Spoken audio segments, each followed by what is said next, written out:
बैठिए बेटा बैठिए।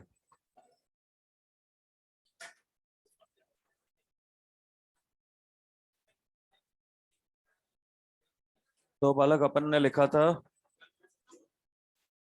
जेनेटिक इंजीनियर्ड बेस्ड एग्रीकल्चर, ऐसा राइस वाला। ठीक है बालक। बीटा कैरोटीन गोल्डन कलर इसलिए होगा क्योंकि बीटा कैरोटीन का कलर जो है वो गोल्डन येलोइश होगा। एकदम समझ गए बालक। तो एग्रीकल्चर में एप्लीकेशन देख रहे हैं बालक, और पहला एप्लीकेशन अपन ने देख लिया था टू इनहेंस न्यूट्रिशनल वैल्यू, है ना। अब उसी में आगे बढ़ते हैं। तो बेटा दूसरा एप्लीकेशन है एप्लीकेशन नंबर 2। अच्छा, किसी लाइन में दिक्कत है क्या पहले वाले चैप्टर में? बताइए कोई लाइन जिसमें आपको पूछना हो। है? हाँ है तो बताना, अभी बताओ, देख लो निकालो अभी, तब तक थोड़ा आगे बढ़ते हैं, बीच में बताना, ठीक है।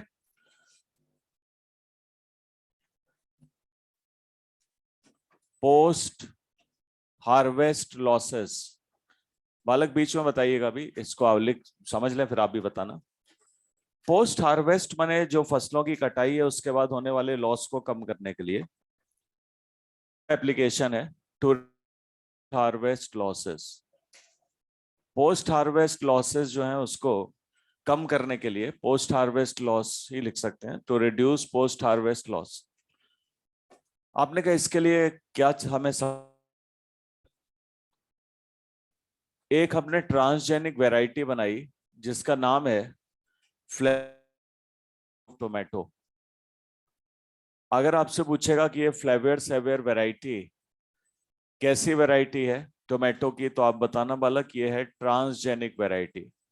मतलब ये नॉर्मल टोमेटो वैरायटी नहीं है, ये ट्रांसजेनिक टोमेटो है। आपने कहा इसका मतलब क्यों बनाया गया, वो सब सीखते हैं एक करके। तो फ्लेवर सेवियर पे बात करें उससे पहले हम लोग जरा नॉर्मल टोमेटो वैरायटी पे बात कर लेते हैं कि यहाँ पे क्या समस्या है जिसके चलते हमें ट्रांसजेनिक टोमेटो बनाने की जरूरत पड़ रही है फ्लेवर सेवियर। ठीक है बालक। नॉर्मल वैरायटी ऑफ टोमेटो में जो समस्या है वो ये है अर्ली राइपनिंग। जो टमाटर हैं वो जल्दी पक रहे हैं, राइपनिंग जल्दी हो रही है। तो पोस्ट हार्वेस्ट लॉस का मतलब होता है कि भाई अगर टमाटर जल्दी पकेगा और आपके पास कोल्ड स्टोर में इतना स्पेस नहीं है या आप उसे मार्केट में बेच नहीं पा रहे, तो वो सब खराब हो जाएंगे। अगर अपन राइपनिंग को डिले कर देते तो उसको बोलते हैं शेल्फ लाइफ, मतलब आप लंबे समय तक स्टोर रख सकते हो, वो खराब नहीं होगा। तो आपने कहा सर इसमें समस्या ये है कि ये राइपनिंग जल्दी होती है, किसकी? नॉर्मल टोमेटो वैरायटी की। क्यों होती है वो देखते हैं। हालांकि यहाँ पे एक जीन है जिसे अपन बोलते हैं बेटा पॉलीगैलेक्टयूरोनेज जीन। क्या बोलते हैं? पॉली, ये जीन का नाम जो है कई के नाम पे रख देते हैं, ये एक्चुअली एंजाइम का नाम है। अभी देखिए जीन है जिसे अपन बोलते हैं पॉलीगैलेक्टयूरोनेज जीन। ये जीन यहाँ पे काम कर रहा है, माने एक्सप्रेस हो रहा है। और एक्सप्रेस होने का मतलब आपको पता है, डीएनए से आरएनए, आरएनए जीन, इससे आरएनए बना, आरएनए से एक एंजाइम बनता है। बातचीत नहीं हो रही बालक, साफ लिखा है देखो नॉर्मल। उधर ट्रांसजेनिक पे बात करेंगे, ठीक है। तो यहां से एक एंजाइम बना जिसका नाम है पॉलीगैलेक्ट यूरोनेज एंजाइम। ठीक है बेटा, क्या बना? पॉलीगैलेक्ट बना। ये एंजाइम रिस्पॉन्सिबल होता है डिसोल्यूशन ऑफ मिडिल लैमेला। कोई भी फ्रूट जो है जब वो कच्चा है तो वो हार्ड है, राइपनिंग के बाद होता क्या है कि जो मिडिल लैमेला है वो डिसॉल्व हो जाता है, और उसको डिसॉल्व करने का काम करता है ये एंजाइम जिसका नाम है पॉलीगैलेक्ट यूरोनेज। तो आपने कहा ये एंजाइम क्या करता है? ये एंजाइम करता है वाला डिसोल्यूशन ऑफ मिडिल लैमेला। ये एंजाइम मिडिल लैमेला को डिसॉल्व कर देता है, और जो दो प्लांट सेल के बीच में सीमेंटिंग सब्सटेंस जब वही डिसॉल्व हो जाएगा तो फ्रूट कैसा हो जाता है? सॉफ्ट हो जाता है, बोले तो राइपन ऐसा। तो आपने कहा मिडिल लैमेला के डिसोल्यूशन के लिए, मिडिल लैमेला को डिसॉल्व करने के लिए किसका रोल है बताओ बालक? पॉलीगैलेक्ट यूरोनेज एंजाइम का। और ये बड़ी आसानी से यहाँ पे बन रहा है क्योंकि ये जीन यहाँ पे फंक्शनल है। ये बातचीत हो रही है नॉर्मल वैरायटी की। अब अगर मिडिल लैमेला का डिसोल्यूशन हो रहा है तो आप बताएंगे इसके चलते अर्ली राइपनिंग, राइपनिंग जो है वो क्या होगी? जल्दी होगी। और अगर राइपनिंग जल्दी होगी तो आपको मैंने जैसा सिखाया, अगर टमाटर जल्दी पक रहे हैं तो बालक आप कितना जल्दी उसे मार्केट में लेके जाओगे, जितना भी जल्दी ले जाए खराब होने ही होने हैं। तो इसका मतलब post harvest loss, post harvest loss समझ गए कि सारे टमाटर आपके पास हैं मगर वो खराब हो रहे हैं, क्यों? क्योंकि उसमें राइपनिंग जल्दी हो रही है। क्यों? काम कर रहा है जिसके चलते डिसोल्यूशन हो रहा है मिडिल लैमेला का। समझ गए? पॉलीगैलेक्टोरोनेज जीन को अगर अपन किसी तरह से काम करने से रोक दें तो आपने कहा सर ये राइपनिंग डिले कर सकते हैं, वो चीज अपन यहाँ देखते हैं बालक। देख हमने क्या किया बालक, हमने एक ट्रांसजेनिक वैरायटी बनाई है। अभी तक बातचीत नॉर्मल वैरायटी पे थी, अब ट्रांसजेनिक वैरायटी। मॉड्यूल में इतना सारा एनसीईआरटी में तो दिया ही नहीं है, मॉड्यूल में एक लाइन दी हुई है बस, अपन उसी को थोड़ा सा डिटेल में समझ ले रहे हैं ताकि आपको याद रहे। मॉड्यूल में तो बस एक लाइन आप पढ़ोगे, एंटी सेंस टेक्नोलॉजी यूज होता है और फ्लेवर्ड सेवर वैरायटी है, बस अपन उसी एंटी सेंस टेक्नोलॉजी का थोड़ा सा देख लें होता क्या है। तो हमने यहाँ पे मेंशन किया वाला ट्रांसजेनिक वैरायटी, और ये है flavr savr variety of tomato. आपने कहा सर इसमें क्या करते हैं? मैंने कहा इसमें अपन करते हैं आर्टिफिशियल सिंथेसिस ऑफ जीन। किसकी आर्टिफिशियल सिंथेसिस करते हैं बालक? जीन। कौन सा जीन होगा? Poly galacturonase gene. ये देखिए, मान लीजिए ये पॉली गैलेक्टोरोनेज जीन है, और जीन आपको पता है डीएनए का सेगमेंट होता है। ये पॉली गैलेक्टोरोनेज जीन है और इसके इधर है प्रमोटर और यहाँ पे है टर्मिनेटर। समझ गए बालक? ये प्रमोटर सीक्वेंस है मान लो, और वो टर्मिनेटर है। जीन समझ, अरे मॉलिक्यूलर रिलेट हो रहा है, बस आप देखते चलिए। ये मान लीजिए 3' है, ये क्या है? 5', ये 5' है, और ये क्या है? कौन सा स्ट्रैंड टेम्पलेट है? बढ़िया, एकदम सही है, नीचे वाला जिसकी पोलैरिटी 3 to 5 होती है वो होता है TS टेम्पलेट, और ये वाला बहुत बढ़िया CS माने कोडिंग स्ट्रैंड। ठीक है, ये पॉलीगैलेक्टोरोनेज जीन का पैटर्न है। ये वाला जीन जो आप बीच में देख रहे हैं वो यही है। आपने कहा अपन ने किया क्या?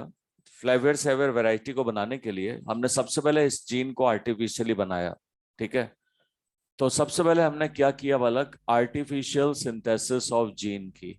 कौन सा जीन है? आप देख ही रहे हैं, पॉलीगैलेक्टोरोनेज जीन। मगर जब मैंने इस जीन को आर्टिफिशियली सिंथेसाइज किया तो मैंने थोड़ा सा चेंज किया उसके पैटर्न में, आप वो देखिए। हमने इस जीन को सिंथेसिस करते समय थोड़ा, और आप बताना क्या चेंज है इस डायग्राम में। ठीक है बेटा, देखो ये पोलैरिटी वही है 5' to 3', पोलैरिटी भी वही है जैसा वहां लिखा है। अब आपको बस ये बताना है कि इस डायग्राम में चेंज क्या है। उल्टा, एकदम सही है बालक। मैंने प्रमोट, और ये एनसीईआरटी की लाइन है मॉलिक्यूलर बेसिस की। हमने क्या किया है? प्रमोटर और टर्मिनेटर की जो पोजीशन है उसको स्विच कर दिया है। मेरी बात समझ गए होंगे? प्रमोटर और टर्मिनेटर की जो पोजीशन है ना, इसको हमने क्या किया है? इसको हमने स्विच किया हुआ है। प्रमोटर और टर्मिनेटर की पोजीशन को बालक हमने क्या किया है? स्विच किया। स्विच करने का मतलब समझ गए? अदला बदली कर दी। और अगर आप समझ पा रहे हैं बालक तो अब आप मेरे को बताइए कि इसमें टेम्पलेट स्ट्रैंड कौन सा होगा और कोडिंग कौन सा होगा।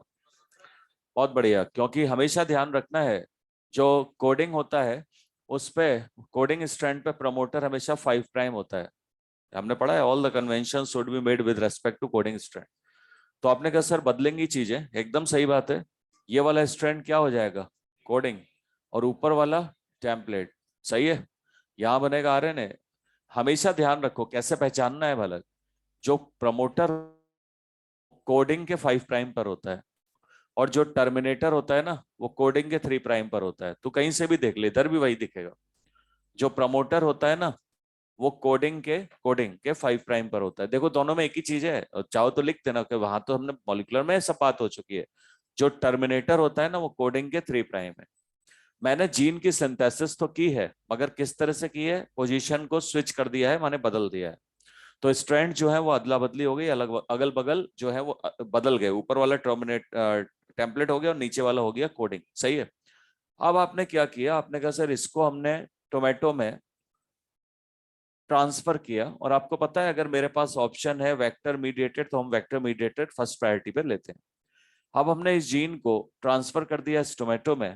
ये ट्रांसफर है बेटा, हमने मेंशन किया वेक्टर मीडिएटेड जीन ट्रांसफर। क्या लिखा?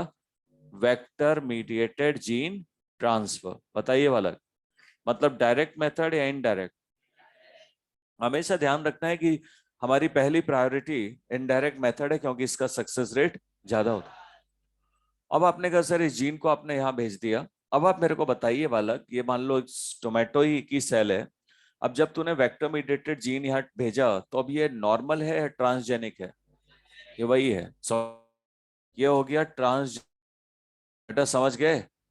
ये अब नॉर्मल टोमेटो सेल नहीं है, ये कैसी सेल है? Transgenic tomato cell. समझ गए? क्यों क्यों ऐसा लिख दिया? अरे वो वेक्टर से जीन भेज दिया, और ये जीन अपन क्या बोलेंगे इसको? ये क्या वही पैटर्न है? नहीं, देखो ना चेंज है, यहाँ पे कुछ चेंज किया अपन ने, सही है। आप देखते हैं इस टोमेटो में एक जीन तो वो नॉर्मल था, एक तो वो होना ही था। अरे समझ गए ना बालक? वो जीन तो है ही, इसके साथ साथ तुमने एक और भेजा है, ध्यान रखना, ये प्रमोटर और ये टर्मिनेटर, ये पोलैरिटी 3' to 5, ऊपर वाला अब जानते ही अपोजिट है। ये जीन तुमने यहाँ एक और भेज दिया। अब बताओ बालक, यहाँ टर्मिनेटर, यहाँ प्रमोटर, यहाँ पे ये तो सब कुछ वैसा ही है। समझ गए होगे? ये देखो, अब मेरा सवाल बहुत आसान सी चीज है, डायग्राम से आपको हमेशा याद रहेगा। एनसीईआरटी में तो है ही नहीं, मॉड्यूल में एक लाइन लिखी है कि फ्लेवर सेवर वैरायटी में अपन एंटीसेंस टेक्नोलॉजी का यूज करते हैं, वो कह किसको रहे? जरा बताइए, यहाँ पे आरएनए किस स्ट्रैंड से बनेगा? नीचे वाले से, ऊपर वाले से? हाँ, नहीं नहीं, इस वाले में पूछ रहा हूँ, ये टेम्पलेट है ये, इसमें आरएनए बनेगा बेटा इस नीचे वाले से, जहाँ टीएस लिखा है ना उससे बनेगा आरएनए।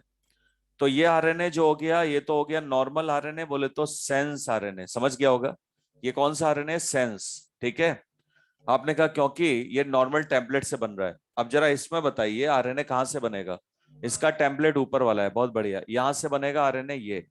अब बताओ बालक, ये जो दो आरएनए है ये आपस में कॉम्प्लीमेंट्री होंगे कि नहीं होंगे? एकदम होंगे। ये वाला इस स्ट्रैंड से बन रहा है, तो जो इसका सीक्वेंस होगा और जो ऊपर वाले से बन रहा है उसका सीक्वेंस आपस में कैसा? कॉम्प्लीमेंट्री। कॉम्प्लीमेंट्री सीक्वेंस का मतलब अगर आप समझ पा रहे हैं, ये देखिए, ये और ये आरएनए दोनों आपस में जुड़ जाएंगे और ये बन गया, बहुत बढ़िया बालक, ये बन गया double strand RNA, double stranded RNA. और आपको बढ़िया से बताया, अगर डबल स्ट्रैंड प्रोटीन नहीं बनेगा, ये हमने पहले भी सीखा है मॉलिक्यूलर में कि अगर डबल राइबोसोम कहाँ जोड़ोगे? राइबोसोम को साइट ही ना मिलेगी। आपने कहा सर यानी ये तो प्रोटीन सिंथेसिस, यहाँ तो एंजाइम ही नहीं बनने दिया इसने। हाँ, अब आप जरा बताओ, अगर ये सेंस है, इसके पास प्रोटीन बनाने की इंफॉर्मेशन थी, अरे ये वाला ये कहाँ गया? इससे प्रोटीन बन रहा था ना, देखो ये आरएनए बना था, यहाँ से आरएनए बनाना बालक, उससे क्या बन रहा है? प्रोटीन। प्रोटीन से सेंस कह रहा हूं तो बगल वाले को क्या बोलूंगा? Anti sense. और इसलिए इस टेक्नोलॉजी को अपन बोलते हैं, जिससे हम लोगों ने वैरायटी बनाई है, ये वाला एंटी सेंस है, और इसीलिए अपन इस टेक्नोलॉजी को बोलते हैं एंटी सेंस टेक्नोलॉजी। क्या बोलोगे? Anti sense technology. मैं उम्मीद कर रहा हूं बालक आप समझ गए होगे।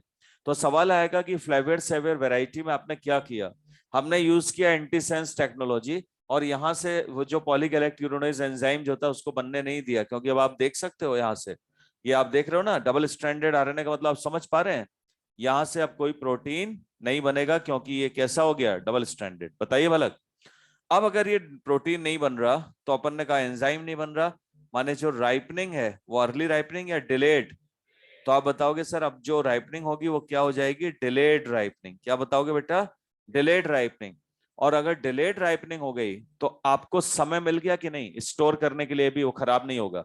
इसको बोलते हैं इंक्रीज्ड शेल्फ लाइफ। बहुत ध्यान से याद रखिएगा, ये सवाल आता है। एक तो सवाल ये है शेल्फ लाइफ बढ़ जाएगी, और दूसरा सवाल ये है कौन सी टेक्नोलॉजी तुमने इसमें यूज की है। तो अब शेल्फ लाइफ का मतलब हो गया कि इसका स्टोरेज का जो समय है ना वो बढ़ा दिया, धीरे धीरे पकेगा। तो आपने कहा सर इंक्रीज शेल्फ लाइफ किसके लिए लिखा है?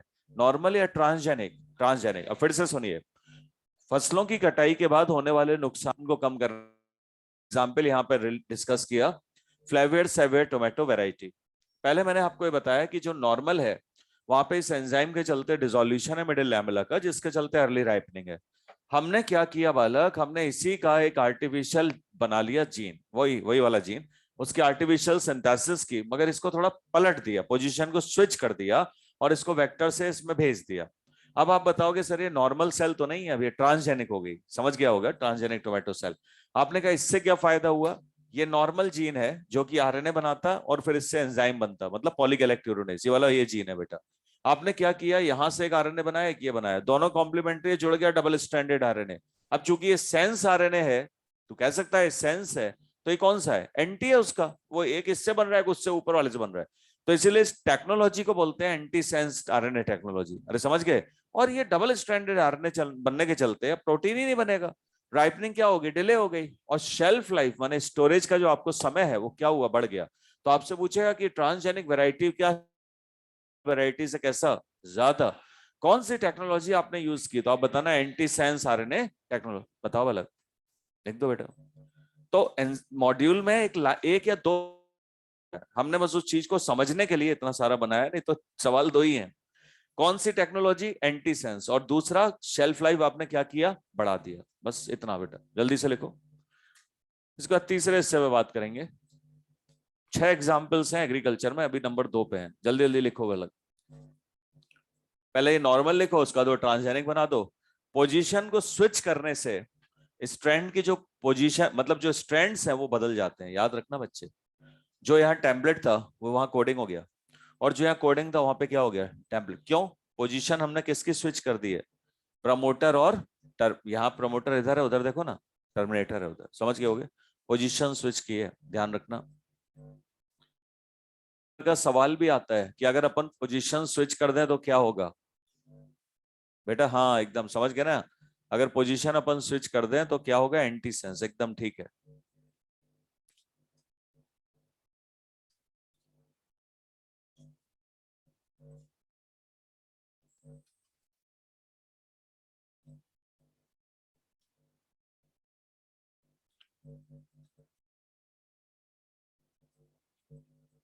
फिर तो नहीं नहीं, अब उसका फंडा ये है, इतना सारा आपको बताया नहीं, जरूरत नहीं थी, सुन लो।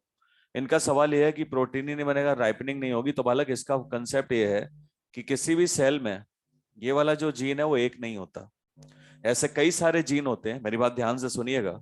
ऐसे कई सारे जीन होते हैं जो ये बनाते हैं, एक जीन नहीं है इस फंक्शन के लिए, बहुत सारे जीन है। अब हमने क्या किया, उस टेक्नोलॉजी का यूज करके उनमें से जैसे मान ले 10 जीन है, हमने कुछ जीन के फंक्शन को क्या कर दिया, ब्लॉक कर दिया। अब तू सोच, पहले इतना एंजाइम बन रहा था, अभी कम बनेगा, तो बता राइपनिंग तो होगी मगर कैसे, डिले होगी। तो एक जीन नहीं होता बेटे, तो तुम्हें समझाने के लिए हमने एक जीन लिया, जीन एक से ज्यादा होते हैं, ठीक है। मगर मैंने जैसा बोला कि तुम्हारे मॉड्यूल में डायग्राम ही नहीं है, इतना ही नहीं लिखा हुआ, बस उसमें तो लिखा है एंटी सेंस टेक्नोलॉजी, इसलिए हमने उसको बहुत ज्यादा डिस्कस नहीं किया, क्योंकि जो लिखा है उससे तुम सवाल सारे कर लेगा। एंटी सेंस का बस एक ओरिएंटेशन समझाना था कि एंटी सेंस कह किसको रहे हैं, इसीलिए हम लोगों ने पैटर्न यहाँ पे बनाया कि आप ये समझ जाएं कि अगर मैं पोजीशन, प्रमोटर और टर्मिनेटर की स्विच कर दूं, तो बालक जो टेम्पलेट और कोडिंग स्ट्रैंड है वो पलट जाता है, यानी जो आरएनए इधर से बनेगा और जो उधर से बनेगा वो आपस में कॉम्प्लीमेंट्री होंगे, और वो बन जाएगा डबल स्ट्रैंडेड आरएनए, और इसी को बोलते हैं बेटा एंटी सेंस टेक्नोलॉजी, समझ गए। इसी के लिए क्या टर्म यूज करते हैं, एंटी सेंस टेक्नोलॉजी। तो हम डिस्कस कर रहे हैं टू रिड्यूस पोस्ट हार्वेस्ट, ठीक है बेटा।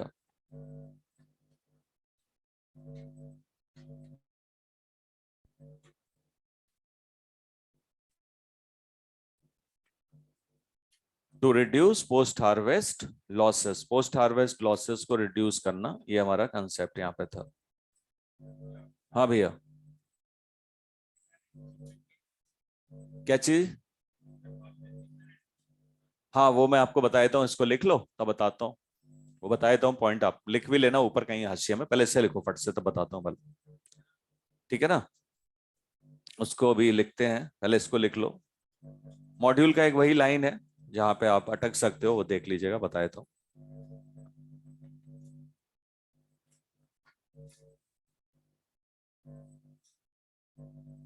ये ट्रांसजेनिक वैरायटी है बेटा, Flavr Savr tomato variety. Normal variety में अर्ली रिजोल्यूशन और मिडिल लैमेला है, अर्ली राइपनिंग है, वहां पे डिलेड राइपनिंग है। टेक्नोलॉजी कौन सी यूज की, तो एंटीसेंस है, और उसका फायदा वहां लिखा है, टिक लगा हुआ है, increased shelf life. Increase shelf life का मतलब है कि अब आप इसे लंबे समय तक क्या कर सकते हैं, स्टोर कर सकते हैं, ऐसा।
जो आपका 27 24 है, 24 तारीख वाला जो पेपर माइनर टेस्ट जो है 24 जुलाई को, उसका सिलेबस नोटिस बोर्ड पे डिस्प्ले कर दिया है, ठीक है।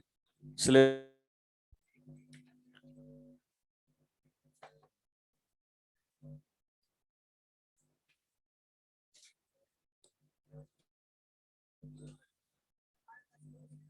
किसका, ये बताया तो था, ये अपना वाला ह्यूमन जेनेटिक्स, जिसमें पेडिग्री एनालिसिस है और हार्डी वेनबर्ग है, वो है, प्लस ये जो चल रहा है बायोटेक है, इतना है। अब इससे उससे क्या टोटल पूछा, बैक यूनिट भी तो आ रहा है, बैक यूनिट भी तो है, मॉलिक्यूलर भी तो है, ये भी है, तो मिला जुला के मेरे को अब ऐसे एग्जैक्ट तो नहीं याद है, मगर 55-60 के आसपास सवाल है। क्या हुआ, पढ़े नहीं हो क्या है? नंबर आने, हाँ वही तो, अभी अभी तो पढ़ा है मॉलिक्यूलर बेसिस, तो इस बार नंबर अच्छे आने चाहिए, क्योंकि बैक यूनिट में भी ऐसा टॉपिक है जो आपने अभी पढ़ा है वाला। और तो अभी दो, ये वाला चैप्टर अपन कल निपटा लेंगे, तो अपन क्वेश्चन भी इसी हफ्ते में डिस्कस कर चुके होंगे, पेपर अगले हफ्ते में, सब पहले से तैयार करिए, इसमें है क्या।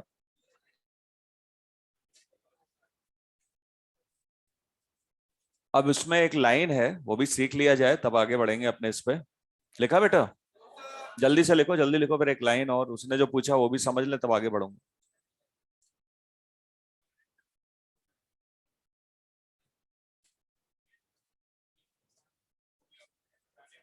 हाँ मगर उसमें वो बस मैं बता देता हूँ, याद रखना है, उसमें क्ला है वो, उसके उसका क्ला वन कह रहा है ना, तो उस पर जो बना हुआ है, हाँ बता देता हूँ, बस उसको ध्यान रखना है डायग्राम में, बाकी उसका नाम याद करने की जरूरत नहीं है। ठीक है बेटा, लिखा, जल्दी लिखो।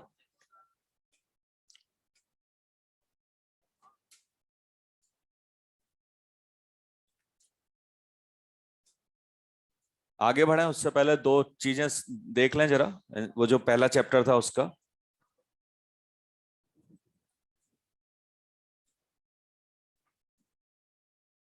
ये नॉर्मल है बालक, समझदारी, ट्रांसजेनिक है, समझदारी से आंसर दीजिएगा बच्चे।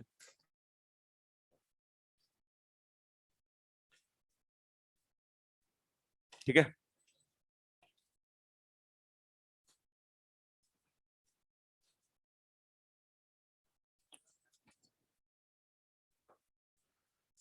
मॉड्यूल में एक लाइन है और वो एनसीईआरटी में भी होगा कि फर्स्ट डिस्कवर्ड, ये बेटा वही जो मॉड्यूल की लाइन मैंने तुमसे कहा था ना, चैप्टर रीड करो, एक ही जगह पे आपको ऐसा मिलेगा जो हमने कॉपी में नहीं लिखा, एक्चुअली वो याद करने वाली चीज थी, मगर याद थोड़ा सा उसको याद करने से पहले दिमाग से समझ भी लें।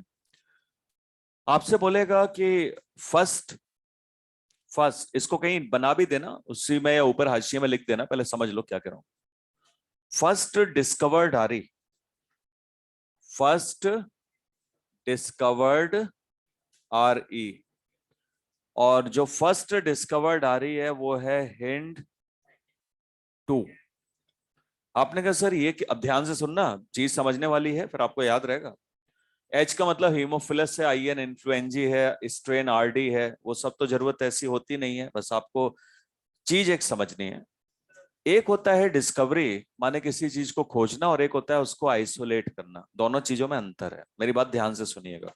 मान लीजिए हीम है, कौन सा बैक्टीरिया, हीमोफिलस इन्फ्लुएंजी है।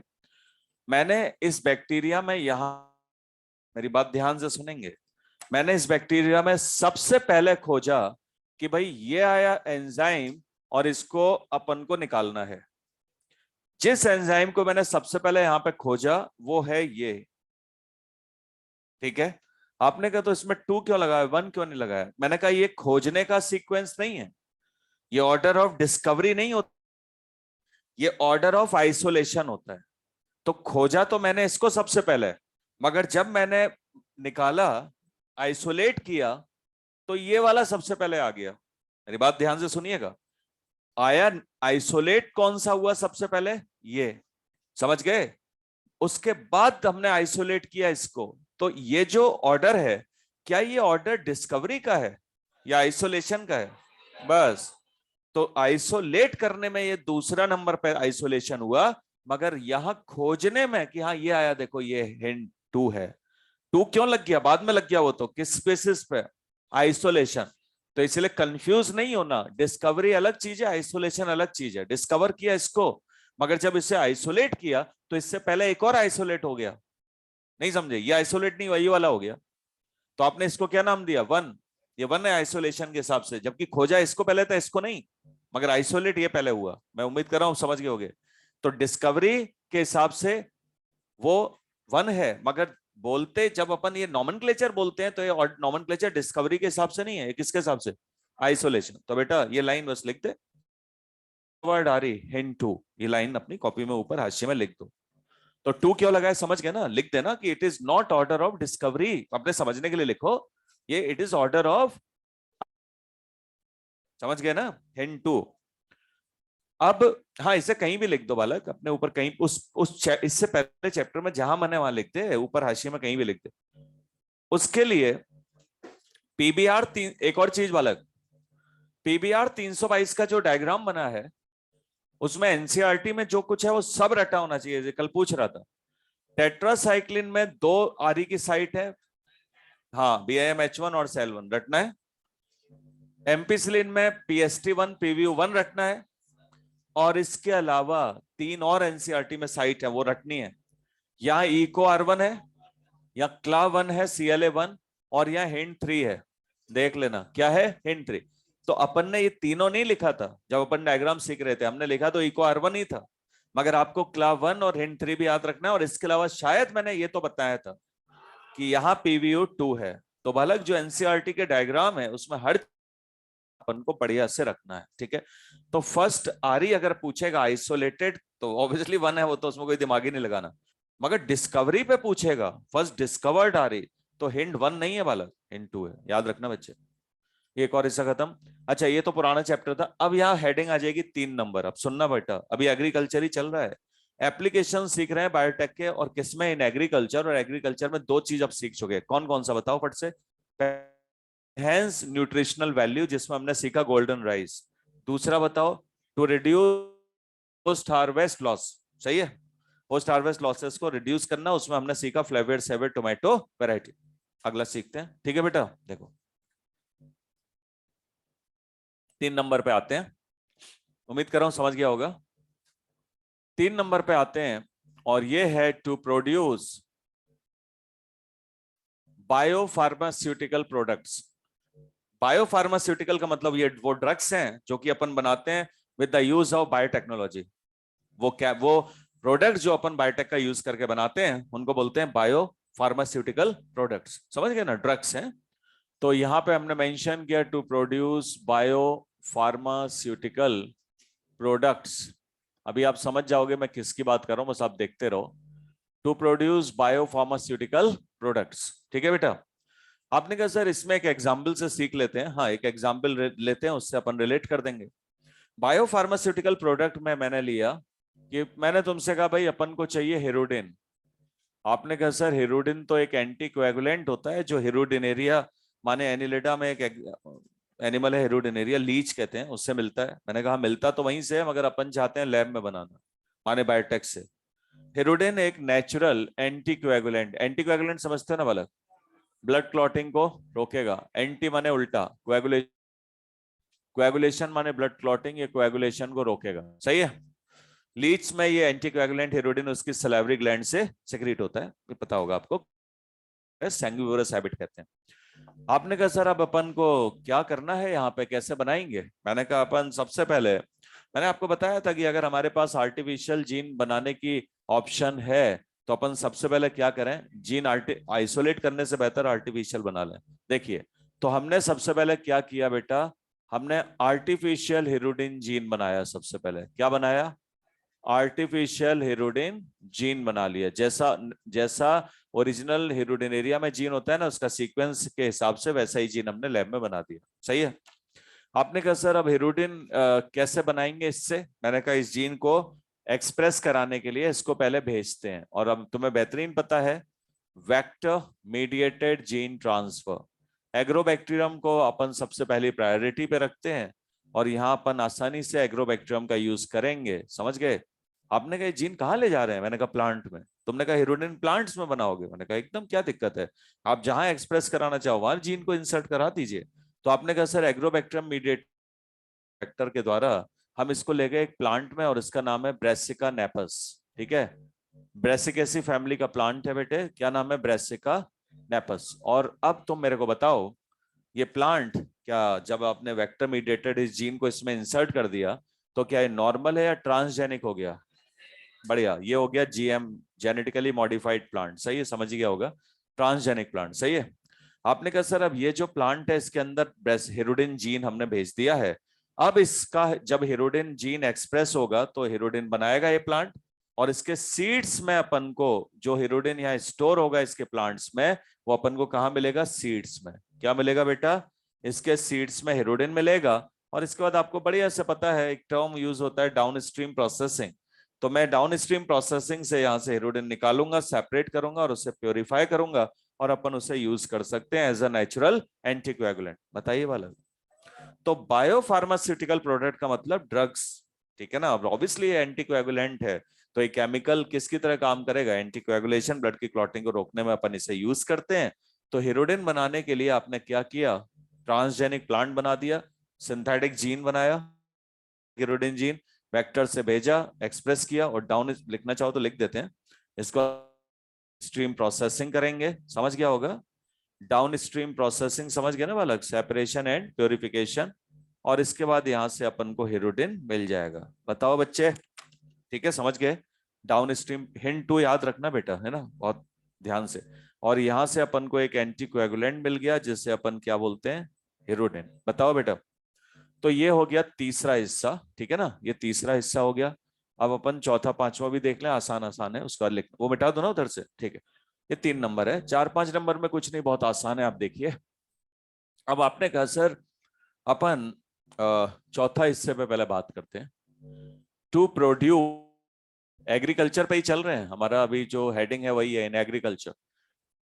टू प्रोड्यूस हर्बिसाइड मतलब है जो कि हर्बेशियस प्लांट्स को माने वीड्स को किल कर दे, बात हुई होगी। टू प्रोड्यूस हर्बिसाइड या वीडिसाइड, वीड समझ गया ना बेटा, unwanted herbaceous plants in crop feeds. To produce herbicide और वीडिसाइड रेजिस्टेंट प्लांट्स, मैं चाहता हूं कि मैं कुछ ऐसे प्लांट बनाऊं जो कि हर्बिसाइड और वीडिसाइड रेजिस्टेंट हो, मतलब जिसपे ये हर्बिसाइड जो केमिकल है या जो वीडिसाइड केमिकल है वो काम ना करे। आपने कहा क्यों, पर्पस आप खुद देखिए, एक समझने के लिए। क्या देखिए वाला, मेरे पास पहले तो एक हर्बिसाइड है जो कि हर्बेशियस प्लांट्स यानी वीड्स को मार सकता है, और ये नाम आपको याद रखना चाहिए क्योंकि सवाल आ चुका है। एक हर्बिसाइड का नाम आपसे पूछा हुआ है, थोड़ा पुराना सवाल है, 5-7-8 साल पुराना, मगर याद रखना चाहिए। ये है ग्लाइफोसेट। मॉड्यूल में दिया भी है, आप क्वेश्चन सॉल्व करोगे ना भला आपको मिलेगा। ग्लाइफोसेट एक हर्बिसाइड है जो कि बने वीड्स को मार सकता है। ये हमारा क्रॉप फीड है मान लीजिए। अब मेरी बात आप बहुत ध्यान से सुनिएगा। ये क्या है बालक? फीड है मान लो। और इसमें हमारे पास ये हमारा डिजायर्ड प्लांट है। डिजायर्ड प्लांट समझ गया ना, मतलब जो हमने, जिससे हमें फोटोसिंथेटिक ईड चाहिए, ये अपने डिजायर्ड प्लांट्स हैं। आपने कहा ठीक है सर, ये तो अपन को चाहिए ही चाहिए, इससे प्रोडक्ट चाहिए। मगर समस्या क्या है इस क्रॉप फीड में? ये बीच बीच में जो वीड्स हैं वो भी बहुत ज्यादा हैं। मेरी बात समझना, इस पे पीछे एक सवाल है बेटा, बढ़िया सवाल। यहाँ वीड्स भी इस क्रॉप फीड में बहुत हैं। ये जो नीले रंग से बना दिया तुम्हें सिखाने के लिए, ये वीड समझते हो ना? क्या समझते हो? हर्बेशियस प्लांट्स ही होते हैं, हर्ब्स ही होते हैं, हर्बिसाइड इसको मार सकते हैं। अच्छा, ये जो डिजायर्ड प्लांट है ये भी प्लांट है मान लो। अरे नहीं समझे? मान ले ये भी कैसा हर्बेशियस प्लांट है, समझ गया ना? ये भी हर्बेशियस प्लांट है, ग्रैमिनी का ही प्लांट है मान ले। आपने कहा सर अब समस्या क्या है? समस्या ये है, मैं चाहता हूं ये जो नीले रंग के वीड्स हैं ये यहां से हटा दिए जाएं। आपने कहा क्या दिक्कत है? ये आपके पास केमिकल है, डाल दो, सब साफ हो जाएगा। बढ़िया। केमिकल को ये थोड़ी ना पता है कि जो वो डिजायर्ड है वो तुम्हारे काम का है और जो नीला वाला है उसको साफ करना है। वो तो ब्रॉड स्पेक्ट्रम ट्रीट करेगा, सब साफ कर देगा। हर्बेशियस है, हर बने हर्बेशियस प्लांट्स को सबको क्लीन कर देगा। आपने कहा फिर ये तो दिक्कत वाली चीज है, इसका दूसरा रास्ता। आपने कहा ऐसा करिए सर, इसके अलावा और कोई रास्ता नहीं है? यहाँ पे पर्सन्स को लगा, सवाल की लैंग्वेज पीछे सवाल मिलेगा। पर्सन लगाइए, बंदों को लगाइए इस क्रॉप फीड में, और उनको बोलिए जितने वीड्स है ना सबको निकाल के बाहर करें। ठीक है? बहुत समय लगेगा और बड़ा पैसा खर्च होगा। आपने कहा मतलब ये जो इनको सबको बाहर निकलवाने में मैनुअल लेबर, मैनुअल लेबर समझ गया, ये इस क्वेश्चन की लैंग्वेज होगी कि अगर मैं मैनुअल लेबर का यूज करके इनको सबको अलग हटाने की यहाँ से कोशिश करूं तो इसमें टाइम भी बहुत लगेगा और पैसा भी बहुत खर्च होगा, कॉस्टली भी बढ़ेगा। अब हमें कुछ और सोचना होगा। तो अब हमारा जो अगला रास्ता है वो बायोटेक से होके जाता है, वो देखते हैं। ठीक है? मैनुअल लेबर वाले ऑप्शन तो एक है ही, मगर उससे कुछ और अच्छा क्या हो सकता है वो देखिए वाला। अब सुनिएगा ध्यान से। हमारे पास बहुत सारे ऐसे वाइड वैरायटीज होती हैं। वाइड वैरायटी समझते हो ना? जंगली प्लांट्स, नेचुरल वाइड वैरायटी ऐसी बहुत सारी होती हैं। ध्यान से सुनना। जिसपे आपने ये ग्लाइफोसेट डाला, हर्बिसाइड डाला, इस वाइड वैरायटी पे कोई असर नहीं होगा। आपका जो हर्बिसाइड केमिकल है ना वो इसको मार नहीं सकता। ये वाइड वैरायटी है जो कि इस हर्बिसाइड के लिए क्या है, रेजिस्टेंट है। आपने कहा अच्छा, यानी आप ये कह रहे हैं कि इन वाइड वैरायटी पे इस हर्बिसाइड के लिए हर्बिसाइड रेजिस्टेंट जीन प्रेजेंट है? मैंने कहा एकदम मैं यही कह रहा हूं। कुछ ऐसी वाइड वैरायटी होती हैं, जंगली प्रजातियां हैं जिसमें इस हर्बिसाइड के लिए रेजिस्टेंस प्रेजेंट होता है। तो अपन ने बायोटेक में क्या किया, हमने उन वैरायटीज को पता किया और वहां से बायोटेक का यूज करके आइसोलेट कर लिया। मेरी बात समझ गए होगे? तो मेरा अब जो डिजायर्ड जीन है वो ये है, समझ गए बालक? इस जीन को मैंने उस प्लांट की सेल से निकाल लिया और ये है अपन का डिजायर्ड जीन। बताओ बेटा, सही है? अब आपने क्या किया, वेक्टर मीडिएटेड ट्रांसफर किया। क्या किया बालक?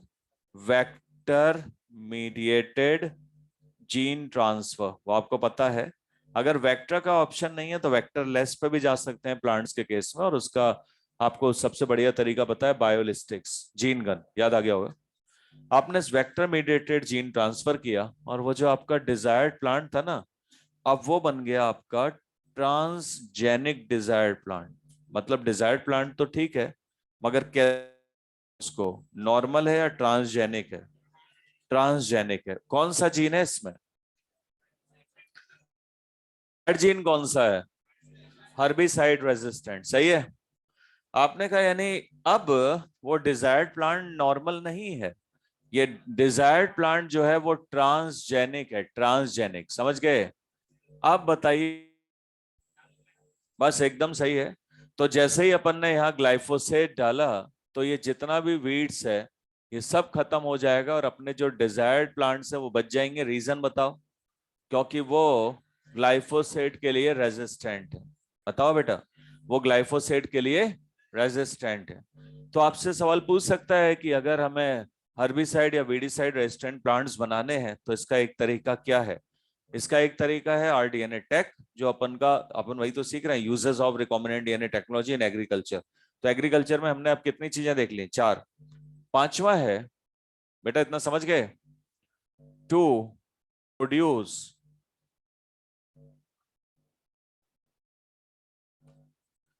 टू मेक प्लांट्स, अगला point, resistant to abiotic stress. सबके लिए एक एक लाइन लिखी है मॉड्यूल में। जब तुम, अब मैं इस चैप्टर खत्म कर रहा हूं, तुमसे बोलूंगा इसको रीड करना, तो तुम्हें ये सब मिलेगा। To make plants resistant to, बताइए बालक, एबायोटिक स्ट्रेस। आपने कहा एबायोटिक स्ट्रेस के लिए प्लांट्स को क्या करना चाहते हैं? मैंने कहा रेजिस्टेंट बनाना चाहता हूं। तो अब तुमने मेरे से पहला सवाल पूछा कि एबायोटिक स्ट्रेस का मतलब क्या है। सुनिएगा ध्यान से। एबायोटिक स्ट्रेस का मतलब है सॉल्टी कंडीशन, माने याद आ गया होगा, सैलाइन सॉइल है कहीं पे जहां पे सॉल्ट कंसंट्रेशन बहुत ज्यादा है। सर कहीं पे कोल्ड है, टेम्परेचर काफी कम है और चाहते हैं वहां कोई मीजोफिटिक प्लांट लगाना। आपने कहा सर कहीं पे ड्रॉट है, सूखा पड़ता है, चाहते हैं कोई ऐसा प्लांट वहां पे लगे जिसको पानी ज्यादा चाहिए। उल्टा उल्टा सब बात हो रही है, अरे समझ गया होगा। आपने कहा सर कहीं पे हीट बहुत है, चाहते हैं कि कोई ऐसा प्लांट लगे जहां पे जिसको, जो हीट बहुत ज्यादा टॉलरेट नहीं कर पाता मगर वहां लगाना चाहते हैं। तो अब इसके लिए क्या कर सकते हैं? बड़ा आसान सा फंडा, सुनिएगा बालक। आपने कहा पहले वाले से ही रिलेट करता हूं, जो इस पर समझाऊं सबके लिए ऐसा वैलिड होगा। अब सुनो बालक, सामने देखो। ये एक मीजोफिटिक प्लांट, मीजोफाइट समझते हैं ना, बेसिक कंडीशन, नॉर्मल कंडीशन, अरे वो हाइड्रो जीरोफाइट होएगा। ये प्लांट एक मीजोफिटिक प्लांट है, मीजोफाइट है, मीजिक कंडीशन में ग्रो होता है। मीजिक कंडीशन माने तुम्हें पता है सक्सेशन का जो अल्टीमेट रिजल्ट है वो मीजिक कंडीशन है। तो आपने कहा सर अपन चाहते हैं कि ये प्लांट जो है वो कहाँ पे ग्रो करे?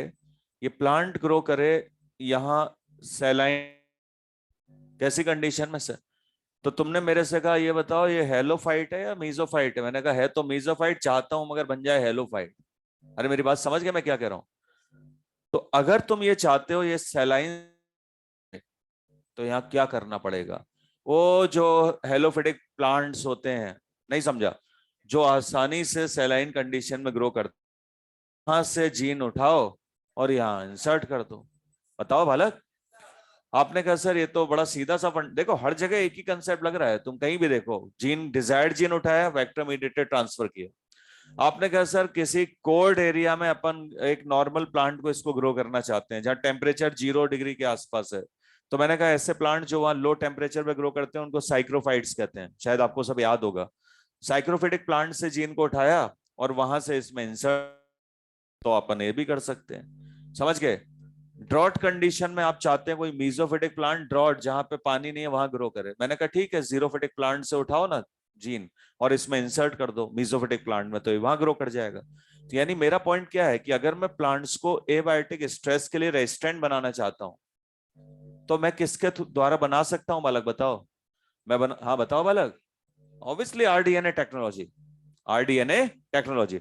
तुमको नहीं पता, मान लो तुम्हें एक एग्जांपल दूं, तुम्हें नहीं पता कि अपना क्रॉप फील्ड है और तुमने कहा अरे सर इस बार तो बारिश ही नहीं हो रही, सूखा पड़ रहा है, क्या होगा इसका? इतना पैसा खर्च कर दिया हमने, सारा पूंजी इसी में लगा दी इन्हीं प्लांट्स को ग्रो करने में। मैंने कहा कोई बात नहीं है, ये ट्रांसजेनिक प्लांट्स हैं, ठीक है, ये ड्रॉट रेजिस्टेंट है, पानी की इनको जरूरत ही नहीं है, जितना पानी मिल रहा है वो इनको, इनकी नीड से ज्यादा ही है। बताओ बालक, समझ गए होगे? तो अपन ऐसे ट्रांसजेनिक प्लांट्स बना सकते हैं जिसमें हर चीज का हमारे पास ये ऑप्शन मौजूद है जो वहां पे ग्रो कर सकता है। इसमें कोई अपन को कुछ डायग्राम नहीं बनाना, बस चीज समझनी थी। डायग्राम यहाँ पे जो बताया वही चीज यहाँ वैलिड है। समझ गए? कितने पॉइंट्स हो गए बालक, अब बताओ? 5। अब जो लास्ट है वो सबसे इंपॉर्टेंट है, और वो आ रहा है, अब 2 कंसेप्ट आ रहे हैं उसमें बैक टू बैक। एक आ रहा है बीटी कॉटन, नाम बस सुना होगा, बाकी तो मैं सब बता रहा हूँ। और एक आ रहा है the concept of RNA I, RNA interference. ठीक है, अब लिखो, उसके बाद अब बात करें जल्दी। 3 4 5 लिखो बालक। एक मिनट, एनिमल कहाँ से आ गया? ये हम प्लांट पे हैं अभी, एनिमल नहीं है ये। हाँ, क्यों नहीं कर सकते? एनिमल्स की ब्रीड को भी इंप्रूव करते तो हैं, आगे आ रहा है ना उसमें, वो भी आ रहा है, एनिमल्स के लिए भी आएगा, अभी बात होगी। हाँ, एनिमल्स पे भी बात होगी। हाँ, जो इस वाले के लिए कह रहा है ना, हाँ, अरे भैया मुन्ना, ए भाई इनका सवाल सुनो। ये भाई साहब कह रहे हैं कि जो डिजायर्ड जीन है उसको इतने सारे प्लांट में डालने में बहुत टाइम लगेगा। अरे बाबू, ये सारा एक्सपेरिमेंट एक उसमें करते हैं, एक एक प्लांट बनाते हैं और उसके बाद हमारे पास टिश्यू कल्चर जिंदाबाद है। याद आया कुछ? Tissue culture, micro propagation. तो बेटा यहाँ एक लाइन और लिख देंगे, फर्स्ट ट्रांसजेनिक प्लांट जो हमने यहाँ बनाया को।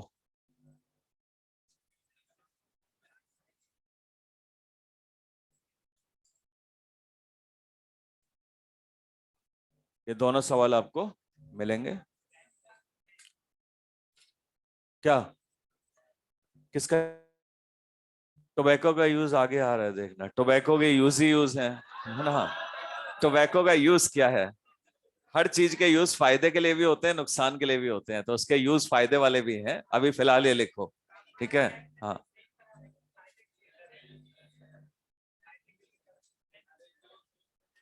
अरे भैया, मैंने क्या बोला? ये जो लिखा है इसका मतलब ये थोड़ी ना है कि टोबैको नुकसानदायक है तो प्रोडक्शन ही बंद हो गया। ऐसा नहीं होता।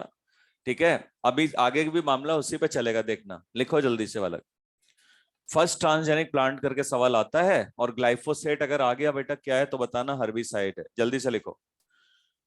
इसके बाद सबसे इंपॉर्टेंट हिस्से पे आ गए अब, वही जो 6 नंबर में नहीं कह रहा तुमसे, टू प्रोड्यूस पेस्ट। अभी वीडिसाइड रेजिस्टेंट प्लांट पे थे, अब पेस्ट रेजिस्टेंट प्लांट की बात होगी। बना दो फट से।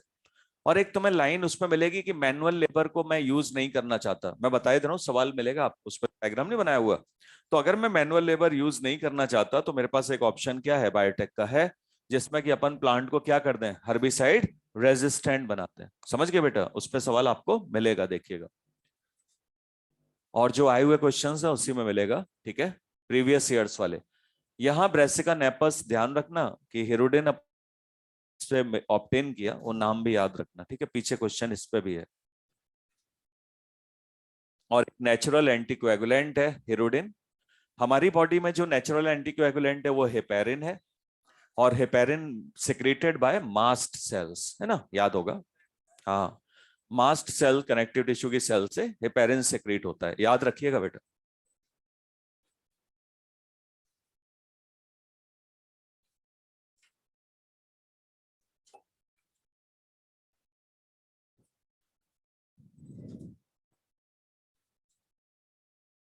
जल्दी लिखो, ए जल्दी से लिखो भैया, बतियाने लग गया। जल्दी लिखो, 3 4 5, ठीक है बेटा। इसके बाद छठा वाला पॉइंट सबसे इंपॉर्टेंट है। बीटी कॉटन पे बहुत सारे सवाल आते हैं, और आरएनए जो इंटरफ्रेंस की मैकेनिज्म है उस पर भी अच्छे सवाल आते हैं, वो भी देखते हैं पहले। बीटी कॉटन देखेंगे, वो फिर आरएनए तो शुरू ही कर पाएंगे कल, बाकी उस पर बात होगी, ठीक है। बीटी से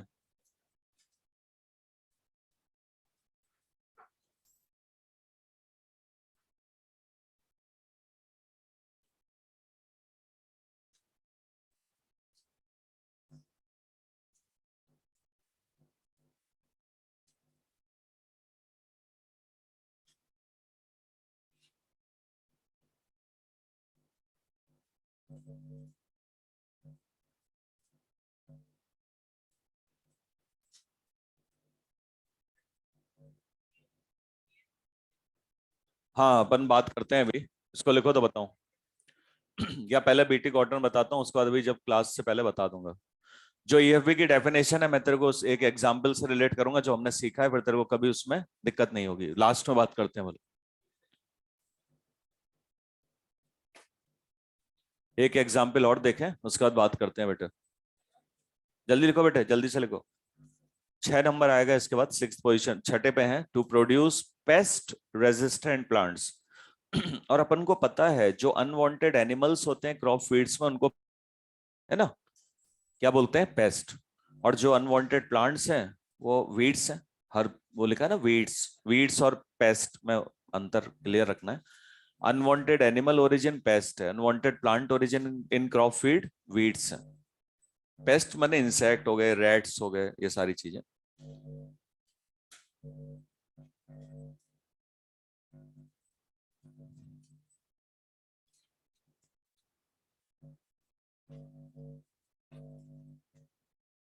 हाँ लिखते रहिए बेटा, आप लिखिए, कंप्लीट करिए।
इंसेक्ट रेजिस्टेंट दो हिस्सों में बातचीत होगी भला। पेस्ट रेजिस्टेंट की बातचीत दो हिस्सों में है। एक इंसेक्ट रेजिस्टेंट पे बात करेंगे और इसके बाद एक नेमेटोड रेजिस्टेंट प्लांट।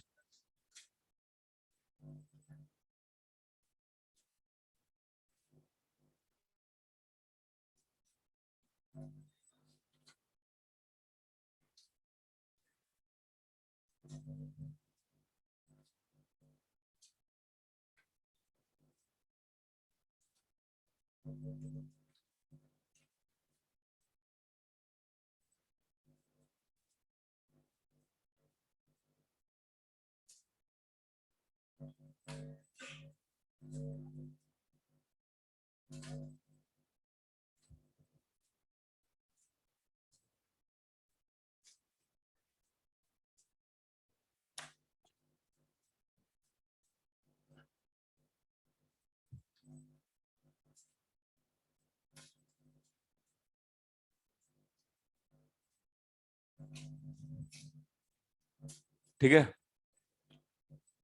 लिखा बेटा, देखिए अब।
ठीक है, देखिए बेटा, हेडिंग है to produce pest resistant plant. माने जो इंसेक्ट्स हैं या जो नेमेटोड हैं या कोई और एनिमल ऐसा जो कि हमारे फसलों को नुकसान पहुंचा रहा है, उसके लिए हम चाहते हैं कि ऐसे प्लांट्स बनाएं जो कि पेस्ट रेजिस्टेंट हो। दो हिस्सों में बातचीत है। पहली बातचीत बीटी कॉटन के रेफरेंस में है। बीटी माने यही बैसिलस thuringiensis बैक्टीरिया की बात होगी, डिटेल देखते चलो। और दूसरी बातचीत आरएनए पे होगी, जैसा भी बोल रहा था। पहली हेडिंग है, दो हिस्सों में है। ए, बैसिलस thuringiensis एक बैक्टीरिया, हम ऐसा प्लांट बनाना चाहते हैं जो कि इंसेक्ट रेजिस्टेंट हो। ठीक है बेटा, आपने कहा सर किसका यूज करेंगे इंसेक्ट रेजिस्टेंट प्लांट बनाने के लिए? समझिएगा, अच्छा कंसेप्ट है, बहुत सवाल पूछते हैं, एनसीईआरटी ही है। सबसे पहले तो बैक्टीरिया का नाम रटा होना चाहिए, bacillus thuringiensis। B T cotton जब लिखते हैं तो बी का मतलब ये बैसिलस है और टी का मतलब thuringiensis है। बी टी कॉटन अभी लिखेंगे भी आगे। आपने कहा सर इसमें कौन सा जीन है सबसे जो हमारे लिए इंपॉर्टेंट है, जो हमें ध्यान रखना है? क्राइजीन। क्राइजीन लिखते समय सी और आर और वाई तीनों ही स्मॉल लेटर में लिखना है। ठीक है, ये कन्वेंशन है। ये बैक्टीरिया एक प्रोटीन बनाता है जिसको लिखते हैं क्रिस्टल प्रोटीन। या क्राय प्रोटीन। अब जब प्रोटीन लिखोगे तो सी को कैपिटल लेटर में, यहाँ बेटा स्मॉल लेटर। ये प्रोटीन लिखने का तरीका होता है, जीन लिखने का यही तरीका हर जगह यूज होता है। प्रोटीन को कैपिटल में लिखते हैं पहला और यहाँ स्मॉल, ठीक है। ये प्रोटीन बनती है बैक्टीरिया के लाइफ साइकिल के एक खास फेज में, वो लिखा है ब्रैकेट में। स्पोरुलेशन का मतलब होता है spore formation, during spore formation, ठीक है। जब ये बैक्टीरिया स्पोर बनाता है उस समय ये प्रोटीन ये एक्सप्रेस होता है, ये जीन, और ये प्रोटीन बनती। कौन सी प्रोटीन है? Cry crystal protein. Cry term crystal से ही आया एक्चुअली। ये आरएनए प्रोटीन। आपने कहा सर ये एक टॉक्सिन है, ये जो क्रिस्टल प्रोटीन है ना, ये एक प्रकार का टॉक्सिन है। अगर ये टॉक्सिन बैक्टीरिया को हार्म नहीं करता, तुम खुद रीजन बताओ। बहुत बढ़िया बालक, बस जो दिख रहा है वही बताते चलो। क्योंकि इनएक्टिव है भाई, सीधा फंडा, बैक्टीरिया को कहां से नुकसान, ठीक है। अब ये बैक्टीरिया अगर किसी कुछ इंसेक्ट होते हैं खास, अभी बात हो रही है, पूरा भी शुरू हुआ है। मान लो ये बैक्टीरिया ने किसी इंसेक्ट को, बहुत ध्यान से सुनना बेटा भाई, ये बैक्टीरिया करते क्या है? बीमारी तो करते हैं, या तो किसी इंसेक्ट में बीमारी कर रहे हैं या किसी और ऑर्गेनिज्म में, इंक्लूडिंग ह्यूमन। मगर ये ह्यूमन के लिए नहीं है बातचीत, है किसके लिए? इंसेक्ट के लिए। अभी आगे स्पेसिफाई करूंगा। और मान लो इस बैक्टीरिया ने किसी इंसेक्ट को इन्फेक्ट किया, सही है, माने ये बैक्टीरिया जो है वो इंसेक्ट में एंटर कर गया, ऐसा समझो, समझ गए? तो बालक ये जो टॉक्सिन इसने बनाया था, ये टॉक्सिन भी तो पहुंच गया इंसेक्ट में, बताओ। ये बैक्टीरिया ने इन्फेक्ट किया इंसेक्ट को, तो ये टॉक्सिन भी तो कहां पहुंच गया? इंसेक्ट की बॉडी में, है ना। इनएक्टिव टॉक्सिन ये पहुंच गया, inactive toxin in gut of insect. Gut समझते हो ना बालक? एलिमेंट्री कैनाल, बढ़िया। अब जो एलिमेंट्री कैनाल या गट है इंसेक्ट की, वहां पीएच होता है एल्कलाइन पीएच। कैसा pH? Alkaline pH of gut. जो एल्कलाइन पीएच है गट का या एलिमेंट्री कैनाल का, ये सवाल बहुत आता है।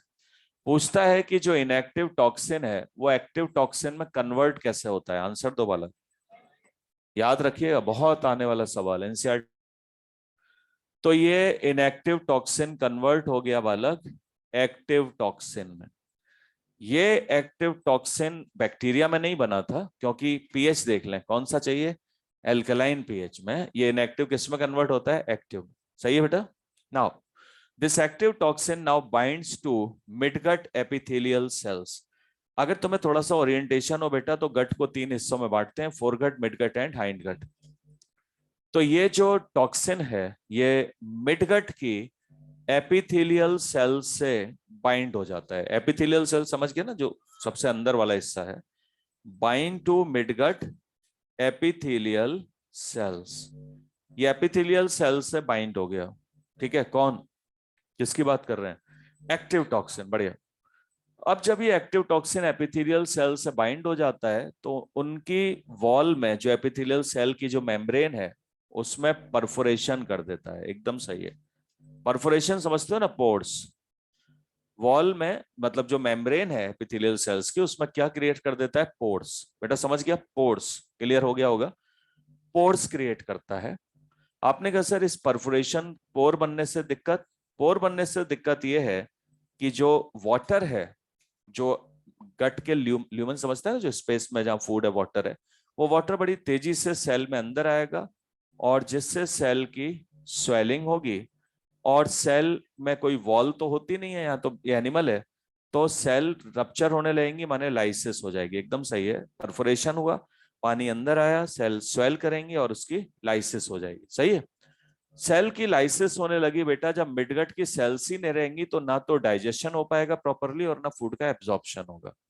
क्योंकि डाइजेशन एब्जॉर्प्शन सब इंसेक्ट्स में या मिडगट में ही होता है बाबू, ठीक है। कहाँ पे होता है? मिडगट में। आपने कहा सर इससे इंसेक्ट ना तो फूड को डाइजेस्ट कर पाएगा और ना डाइजेस्टेड फूड एब्जॉर्ब होगा, तो इंसेक्ट की डेथ हो जाएगी। बताओ भला। तो आपने कहा सर ये जो बैक्टीरिया है ये इंसेक्ट को मारे दे रहा है। तो अब तुम शायद समझ गए होगे, ये अभी हमने एप्लीकेशन की कोई बातचीत नहीं की। ये तो पहले मैंने तुम्हें ये सिखाया हर बार की तरह कि ये बैक्टीरिया इंसेक्ट को मार रहा है। अब हम इस बैक्टीरिया का यूज करेंगे बायोटेक में, ठीक है। वो देखिए, इतना सीख गए ना बढ़िया से। यहाँ दूसरा हिस्सा देखते हैं, एप्लीकेशन इन बायोटेक्नोलॉजी। किसका? वो क्या लिखा है बगल में? हाँ, नाम याद रखना वाला, बहुत इंपॉर्टेंट, बैसिलस थ्यूरिनजिएंसिस। तुमने कहा सर एप्लीकेशन इन बायोटेक में सबसे पहले मान लेते हैं हमारा कॉटन प्लांट है, जिसका डायग्राम एनसीईआरटी में है। सुनिएगा ध्यान से। कॉटन प्लांट में एक इंसेक्ट है, एक खास, जिसको बोलते हैं cotton ball worms. Cotton ball worms जो होते हैं वो कॉटन की बॉल को, जो फ्रूट है कॉटन का, उसको नुकसान पहुंचा रहे हैं। आप चाहते हैं कि कॉटन के फ्रूट को कोई नुकसान ना पहुंचाए, तो हमने क्या किया, एप्लीकेशन मतलब बायोटेक में इसका रोल देखते हैं क्या करा हमने। ठीक है बेटा, एप्लीकेशन इन बायोटेक्नोलॉजी। तो सबसे पहले मैंने क्या किया, मैंने डिजायर्ड जीन को आइसोलेट किया बैक्टीरियल जीनोम से। और आप मेरी बात समझ पा रहे होंगे, यहाँ डिजायर्ड जीन कौन सा होगा बताइए? कौन सा जीन बेटा? क्राइजीन, एकदम सही है। यहाँ डिजायर्ड जीन होगा, ये स्मॉल लेटर ही है, कंफ्यूज मत होइएगा। ये कौन सा जीन होगा अपन के लिए? क्राइजीन। सही है बालक? आपने कहा सर इस क्राइजीन को आपने बैक्टीरिया के जीनोम से आइसोलेट किया, बैसिलस थ्यूरिनजिएंसिस से, और हर बार की तरह बातचीत हो रही है पहले। ठीक है बालक? कॉटन ब्लड जो डायग्राम एनसीईआरटी में बना हुआ है, वेक्टर मीडिएटेड, और पहली प्रायोरिटी हम लोग एग्रोबैक्टीरियम ही लेते हैं भाई। अगर हम लोग डाइकोट प्लांट्स की बात करें तो एग्रोबैक्टीरियम अपन ले सकते हैं। वेक्टर मीडिएटेड जीन ट्रांसफर, सही है। अब आप बताइए, आपने स्क्राई जीन को वेक्टर के द्वारा भेजा कॉटन प्लांट में, सही है। अब वो कॉटन जो है वो नॉर्मल होगा या ट्रांसजेनिक कॉटन होगा? है ट्रांसजेनिक कॉटन प्लांट, बताओ बालक। अब इसी ट्रांसजेनिक कॉटन को अपन नाम देते हैं बी टी कॉटन। बी का मतलब बैसिलस, टी का मतलब थ्यूरिनजिएंसिस।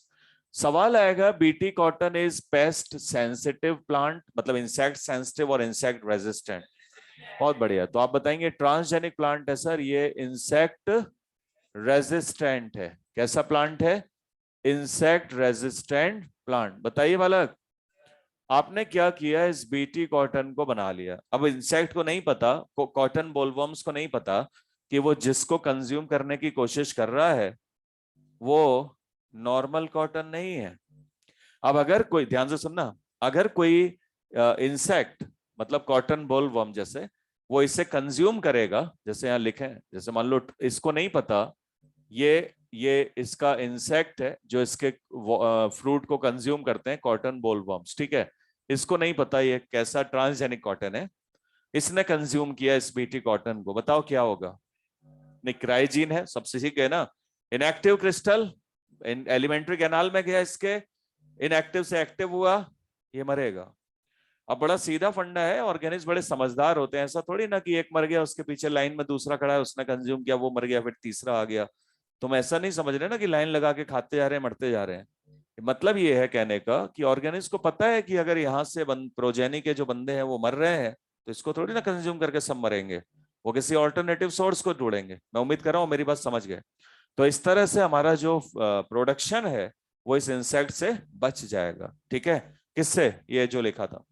अब एक और बढ़िया सवाल आता है कि ये जो इंसेक्टिसाइडल प्रोटीन है, इंसेक्टिसाइडल समझ गया ना?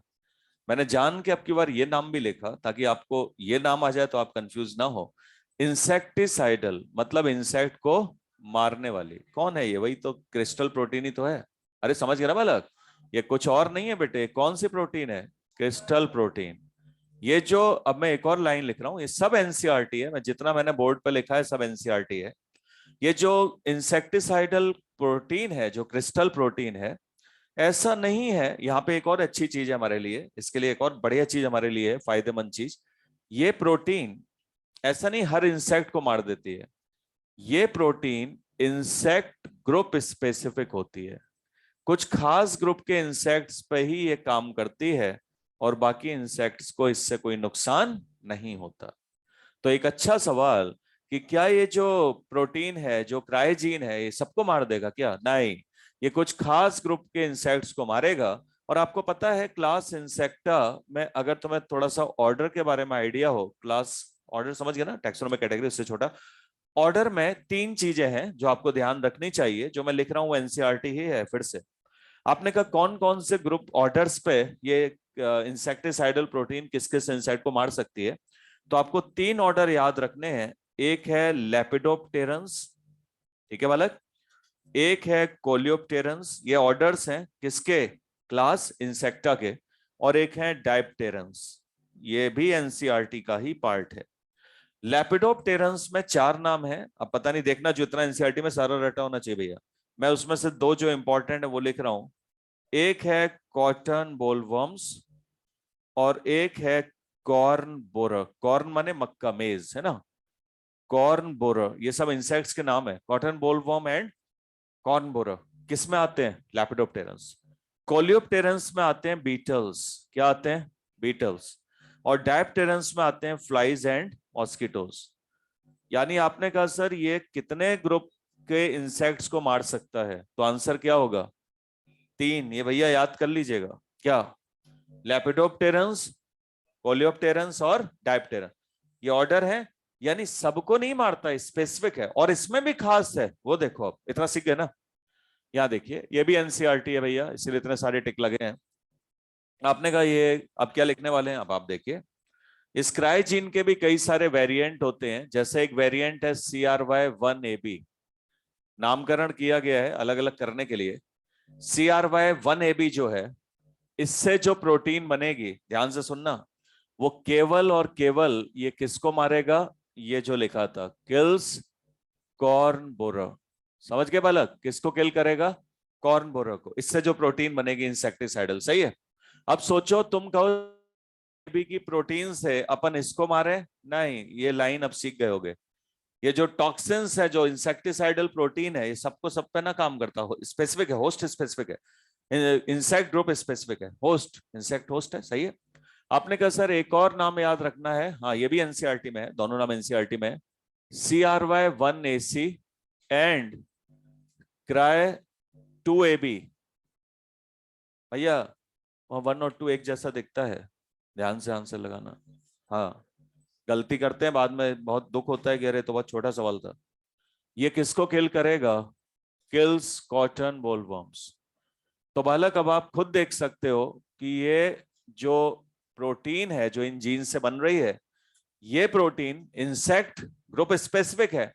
यहां से जो प्रोटीन बनेगी वो केवल इसको मार रही है, और यहां से जो प्रोटीन बनेगी वो कॉटन बोलवर्म्स को मार, यानी कि इंसेक्ट ग्रुप स्पेसिफिक वाला सवाल अच्छा सवाल है।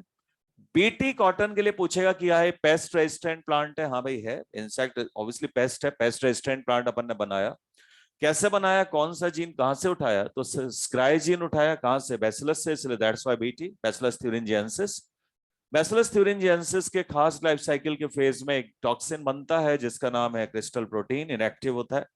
मगर एलिमेंट्री कैनाल के एल्कलाइन पीएच, यहाँ सवाल बहुत आने वाला सवाल, एल्कलाइन पीएच में ये एक्टिव में कन्वर्ट होता है, और ये बाइंड कर जाता है मिडगट एपिथेलियल सेल से, वहां पे कुछ खास तरह के पोटेशियम चैनल्स होते हैं, उनको ब्लॉक करता है, वो सब अब नहीं आता, ठीक है। और परफोरेशन और लाइसिस माने पोर क्रिएट करेगा, सेल स्वेलिंग एंड लाइसिस होगी, और उसके चलते इंसेक्ट एब्जॉर्प्शन और डाइजेशन नहीं हो पाएगा, तो इंसेक्ट की डेथ होगी। तो ये कहानी तो पहले क्या कैसे मारता है उस पर समझाया, और यहाँ पे उसका एप्लीकेशन, और फिर ये कुछ खास पॉइंट वाला, ये पहला हिस्सा था, लिख दो फट से, इंसेक्ट रेजिस्टेंट प्लांट्स।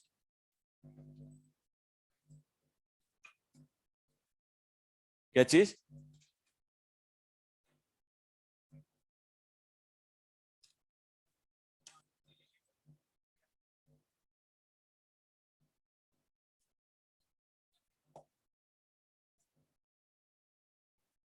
कहाँ वो, देखो ना क्या लिखा है, और बाकी जो कुछ है वो आगे जीएससी में आ रहा है, आगे एक बात आएगी कल देखना, जेनेटिक इंजीनियरिंग अप्रूवल कमेटी। अभी जो लिखा वो समझ गया ना, वो मैं बताऊंगा, इतना इम्पैक्ट नहीं है कि कोई ऐसी खास समस्या है, मगर कुछ चीजों के इम्पैक्ट होते हैं, वो कल बातचीत करेंगे, जीएससी पे बात होगी वो। अभी जो लिखा वो सीख गया ना, वो तो मैं खुद आगे बता रहा हूँ। बालक अब ईएफबी की डेफिनेशन जो ये पूछ रहा था, जल्दी से लिखो, तो ईएफबी की डेफिनेशन को एक बार आपको, ठीक है, यूरोपियन फेडरेशन ऑफ बायोटेक्नोलॉजी की मॉड्यूल में और एनसीईआरटी में एक डेफिनेशन लिखी है बालक, वो आप देख लेते हैं, ठीक है, वो क्या कह रहे हैं, उसमें लिखना कुछ नहीं है, हमें हमें सब पता है, बस हमें उसको डेफिनेशन को रिलेट करना आना चाहिए, वो क्या बोल रहा है, ये लिखो तो आगे बात करें जल्दी से।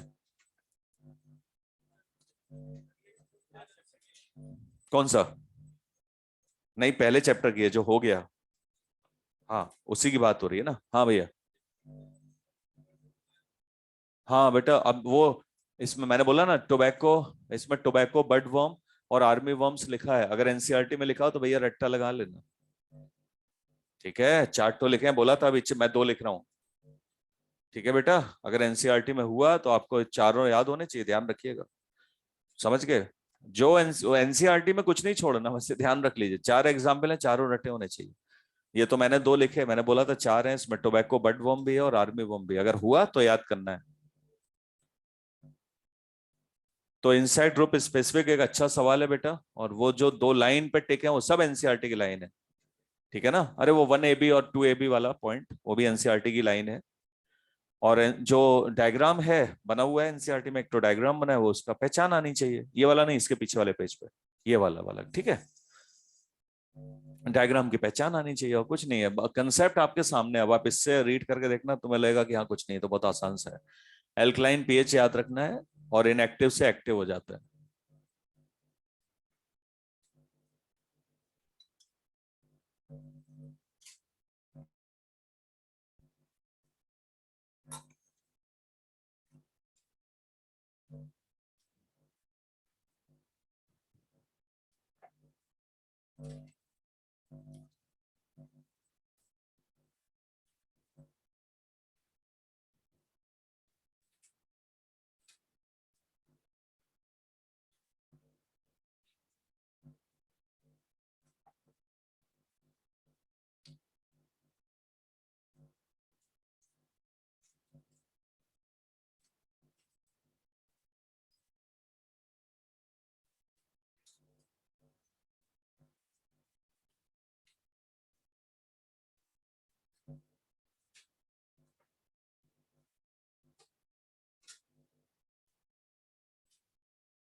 हाँ नहीं, दोनों मिलके मतलब बेटा इनमें से कोई भी, ये सब वेरिएंट है। 1AC, जब 1AC से जो प्रोटीन बनेगी वो भी, प्लस जो 2AB से क्रिस्टल प्रोटीन बनेगी वो भी किसको किल कर सकती है, कॉटन बोलवर्म्स को, ऐसा। ठीक है, और उसके लिए केवल 1AB लिखा है। और ये एनसीईआरटी की लाइन है, इसमें बहुत सारे सवाल आते हैं, बहुत सारे।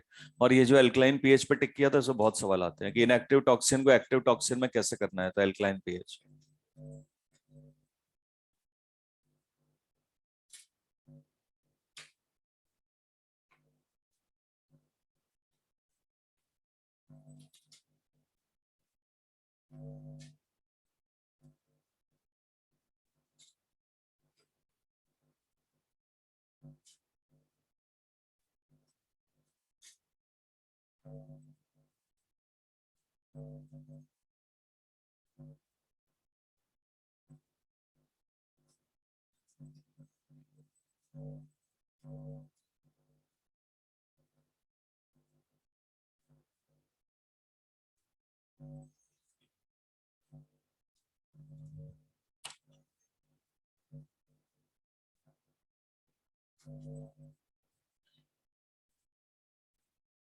ठीक है,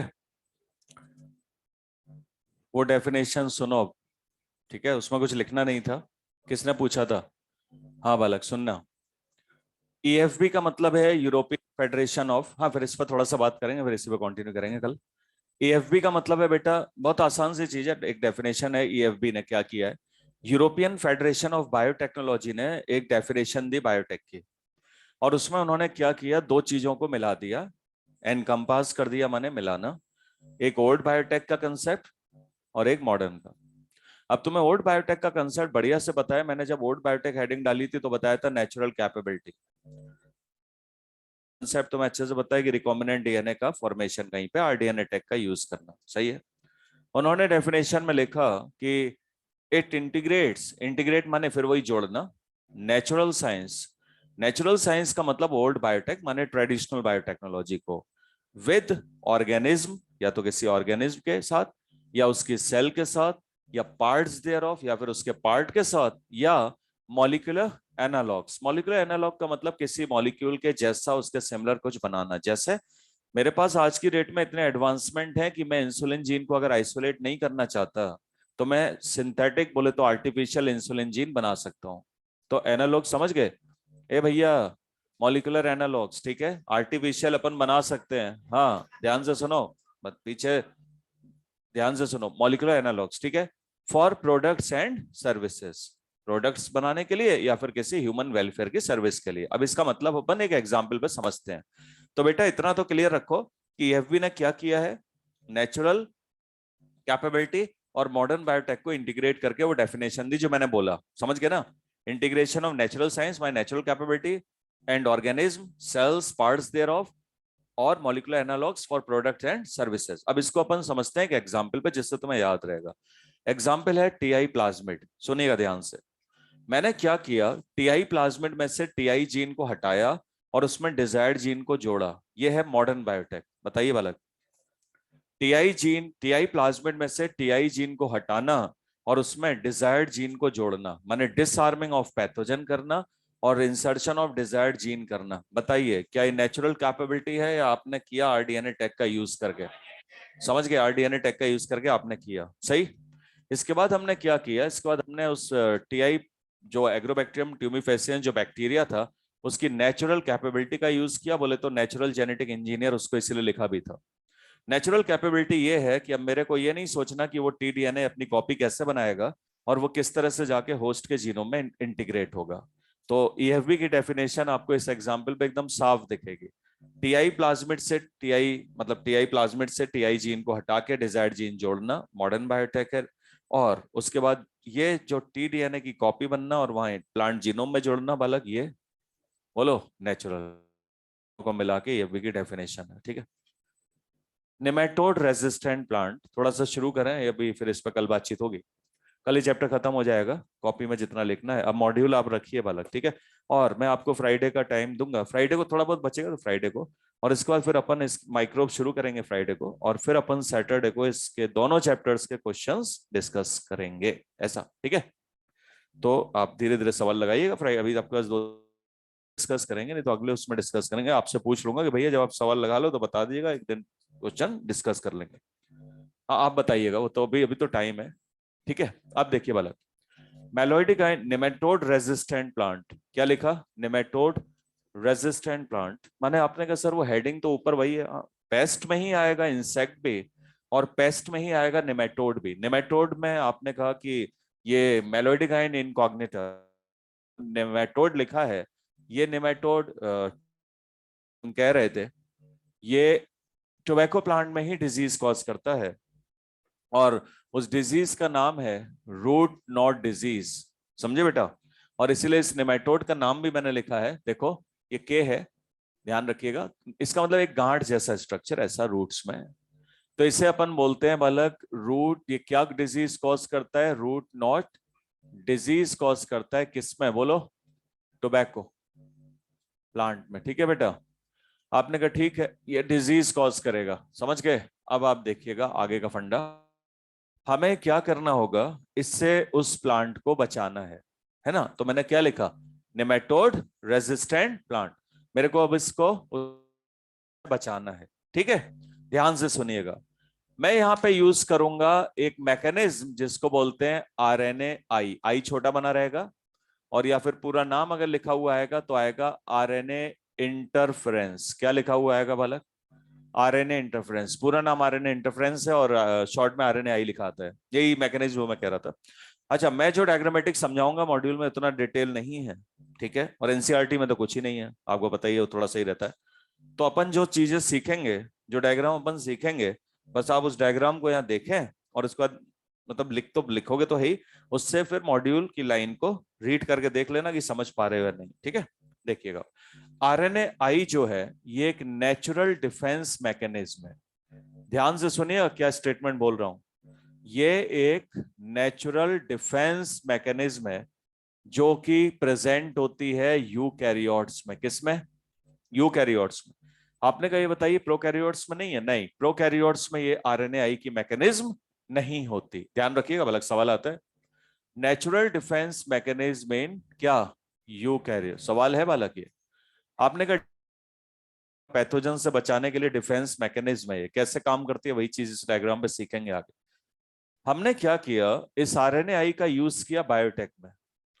तो use of RNA i in RDNA tech, मैं इसी मैकेनिज्म का यूज अगर कर रहा हूं आरएनए आई का, ठीक है, इन बायोटेक है, इन बायोटेक्नोलॉजी अपन ने अगर इस आरएनए आई का यूज किया तो ये कहलाता है नोवेल स्ट्रेटेजी। ये भी एनसीईआरटी की लाइन है। आप पूछते हैं सर ये नोवेल स्ट्रेटेजी क्या लिखा है? नोवेल स्ट्रेटेजी का मतलब है एक नई टेक्निक। मैंने एक नई चीज को यूज करना शुरू किया बायोटेक में, ठीक है, समझ गए ना? एक नई चीज, नई सोच। नोवेल स्ट्रेटेजी माने पहली बार अपन ने बायोटेक में इसको यूज किया। नोवेल माने नई चीज। क्या? आरएनएआई का यूज। ठीक है, आरएनएआई है क्या? लाइन बताओ, क्या लिखा? Natural defence mechanism in eukaryotes. Eukaryote को डिफेंस करने के लिए किससे? पैथोजन से एक मैकेनिज्म होती है जिसको अपन ने क्या नाम दिया? आरएनए आई। आपने कहा हर यूकैरियोटिक सेल में, हाँ यूकैरियोट्स लिखा, मैंने सभी की बातचीत है, ह्यूमन इंक्लूडिंग ह्यूमन की भी बातचीत है। ठीक है, अब पॉइंट ये है कि मैंने इसे बायोटेक में कैसे यूज की, से क्या डिफेंस है उसको समझने के लिए हमें सबसे पहले इसके एक जीन को, यहाँ एरो देखिएगा बालक, ये एरो इस पे आ रहा है। मैं बात कर रहा हूँ निमेटोड की, पूरा नाम नहीं लिख रहा, ऊपर लिखा हुआ है। निमेटोड का एक खास जीन है जिसको मैं टारगेट करूंगा, और जिस जीन को मैं टारगेट करूंगा बायोटेक में उसे बोलते हैं टारगेट जीन। क्या बोलते हैं? आपने कहा सर नाम इसीलिए रखा गया लग रहा है। हाँ, टारगेट जी तो हमने नाम दिया कि मैं इसको टारगेट करूंगा। क्या टारगेट करेंगे वो आप कल की क्लास में देखिएगा।